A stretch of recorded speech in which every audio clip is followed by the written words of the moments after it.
let's jump right into it. First of all, your chalkboard paper, okay? So 147 on your chalkboard paper.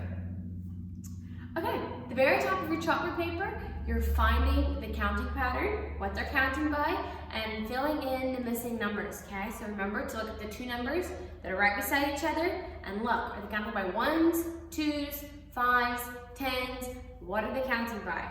So you do that for the first whole part. Now the next part is addition and subtraction facts. Most of those are pretty easy, but there are a few new things in there. Ones that are just a little bit different than normal. So let's look at some of these. First one is this one, 97 plus 3. So let's just do it just like we always do. 7 plus 3 is what? It's 10, right? So we're going to put the 0 down there.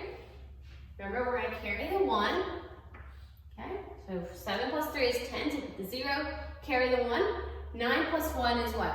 It's 10, right? So if it's in the tens place, you can put both numbers down here, okay? If it's in the tens place and there's no other numbers over here beside it, then you can put, for the edge number, you can put 2 digits down there, okay? Because there's nothing to carry it up to. So you just put them both down there. So that's how you do that part. You can put a double-digit number for the last number. Now let's look at this one. 6 minus 2. Okay, so it's subtraction, so let's start. 6 minus 2 is what? It's 4, right? Now let's look at this one. 3 minus 3. What is 3 minus 3?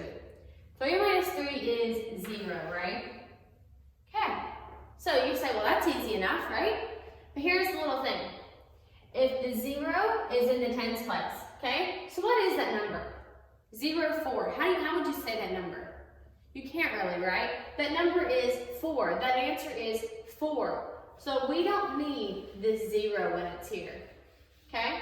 If there's a 0, if the 0 is on the edge, the far edge, like if it's on the far left side, you do not need to put a 0 in front of it because that answer is 4, okay? That answer is not 0, 4. That answer is simply 4. So if you see 3 minus 3, you know it's going to be 0, don't put that 0 there, okay? Because that answer is 4. But now if it was going to be switched around, 63 minus 23, okay? Now this is where it's different. 3 minus 3 is what? It's 0, right? And 6 minus 2 is 4. Now for this one, you need that 0 because it is in the ones place and that answer is 40, okay? The only reason you don't need this 0 is because it is the last number. See, there's no more numbers right here. If there would be more numbers here, you would have to put that 0. If that answer was something like that, you would need that 0 because otherwise if you took it out, it would change the answer to 14. So you need that 0 in if it's not on the edge. But if it's on the edge, like it is right there, if it's on the far left edge, you don't need that 0 because that answer is just 4. But if it's anywhere else, if there'd be any more numbers over here, you would need it. And if it's on the edge like that, that answer is 40, not just 4, okay? So the only time you don't need your 0 is when it's on the far left edge, okay? And then you just have the answer 4. So that's the difference between those. The rest of those, just do those carefully. For the next part, you're going to write the numerator and the denominator to show how much, or to show the fraction of this shape that is colored in, okay? So how much of this shape is colored in? Do that carefully. Now, for the bottom, we have something a little bit new. So we've talked lots about graphs, okay? You know how to do graphs. This is kind of like a graph, but it's using pictures instead of just lines. We call these pictographs, okay? Let's say it together. Pictographs, pictograph, pictograph, pictograph. A pictograph is a graph that uses pictures. So if you look at the bottom of your page there, you have tulips, okay? So it's giving you tulips. They're set up the same as a bar graph.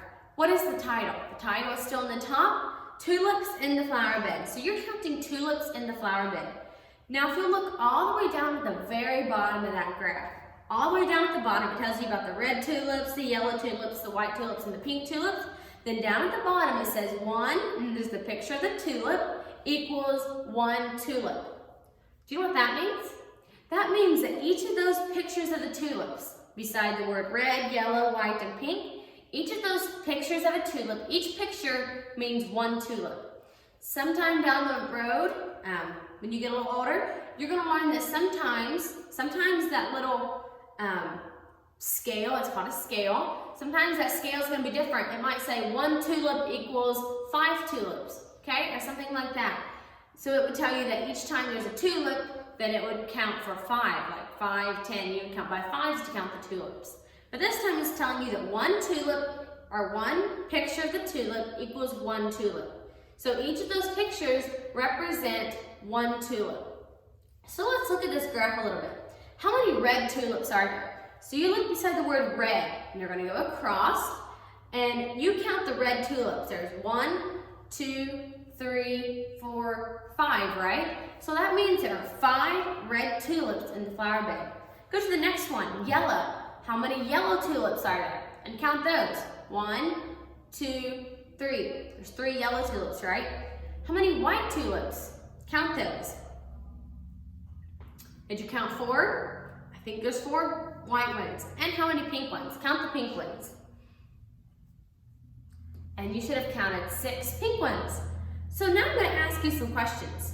How many red and pink tulips are there all together? So how many red and pink tulips all together are there? Go back and count the red ones. How many red ones did you count? Count the red ones, it's the very top line. Did you count 5? Counted 5 red ones. And how many pink ones? There's 6 pink ones. So if there is 5 red ones and 6 pink ones, how many tulips are red and pink all together? So what is 5 plus 6? There are the fewest blank tulips. So which color tulips have the fewest? Okay? Which color is there the fewest of? Red, yellow, white, or pink? There are more white tulips than blank tulips. Okay, so there are more white tulips than what color tulips? What color has less tulips than the white ones? Okay, so there are more white tulips than what color tulips? Which color has less than the white ones? So that's how you do a pictograph. Let's say that word together a few more times. Pictograph, pictograph, pictograph, pictograph. And remember, a pictograph is a graph that uses pictures, okay? Remember, think of picta and pictures. They start the same kind of. Pictograph uses pictures. Okay, I think that is all for your chalkboard paper. Get out your math lesson and turn to lesson 147. The very first part of your math lesson is I'm going to give you math facts. So get ready to write those down. So get your pencils and get ready to write these answers. Number 1, 12 minus 8. 12 minus 8.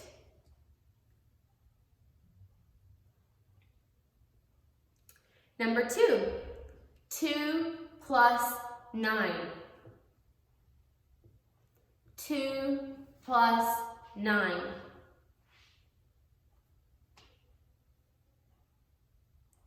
Number 3, 10 minus 4. 10 minus 4.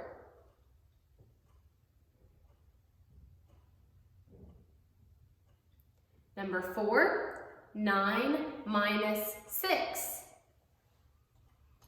9 minus 6.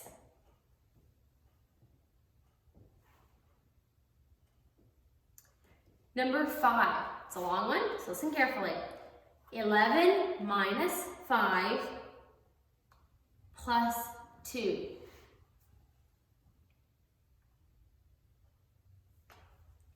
11 minus 5 plus 2.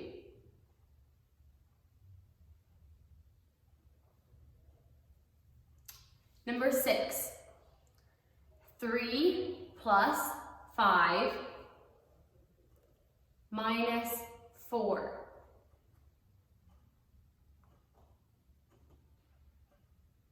3 plus 5 minus 4.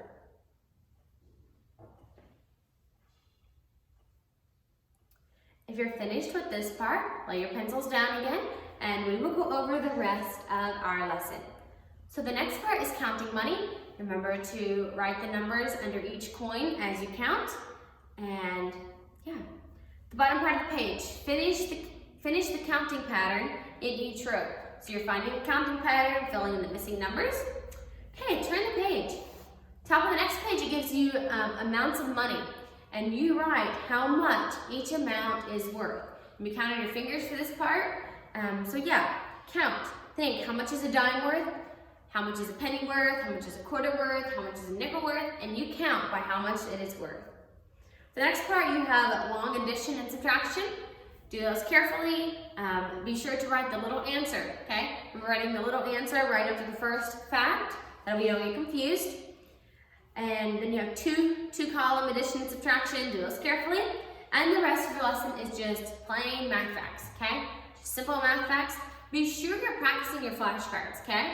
Practice your flashcards a whole bunch. Don't just practice them when you're doing flashcards to write down on your paper. Practice them a whole lot. Just keep practicing them. Make sure you know, especially your 8s, 9s, 10s, 11s, and 12s, okay? Those are the ones that you need a little bit of practice on, so keep practicing those. For your speed drill is subtraction facts. Have someone set the timer for you. Try to get that finished in a minute. If not, circle the one you are on and finish it. On your math worksheet, first side is clocks. Do your clocks carefully. And the other side is math facts. Do your math carefully, check over your work, make sure you wrote neatly, make sure you practice your math facts, and yeah, make sure everything's done correctly. I will see you again tomorrow.